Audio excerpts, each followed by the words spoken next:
নানা আজকে কি দিয়ে ভাত খাবে, কি রান্না করব? চিকেন কষা বানানো যাক। ঠিক আছে। তো প্রথমে এখানে একটা বাটা দেওয়া হচ্ছে, যেটার মধ্যে আদা, রসুন, পেঁয়াজ, জিরে, ধনে দেওয়া হয়েছে। তো তারপরে এটার মধ্যে একটু হলুদ গুঁড়ো দিয়ে ভালো করে মেখে নিচ্ছে। তারপর এটাকে ভালো করে একটু মেখে নেব। নেওয়ার পর এতে একটু সর্ষের তেল দিয়ে দেব। তারপর এটাকে আরও ভালো করে কচলে কচলে মেখে নেব। তো এটা ভালো করে মেখে এখন কড়াইতে দিয়ে দেওয়া হলো। তো এখন এটাকে ভালো করে ভেজে নিচ্ছে। তো এখন এটাকে ভালো করে আলু দিয়ে কষিয়ে নেব।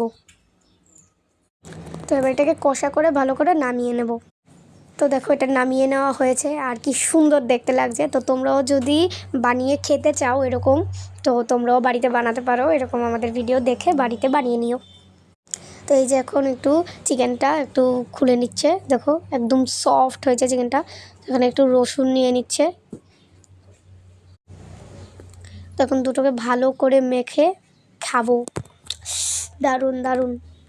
তো তোমরা অনেকদিন ধরে কমেন্ট করছো না, প্লিজ কমেন্ট করে দিও, পরের ভিডিওতে তোমাদের শাউট আউট দেওয়া হবে। তো বাই বাই।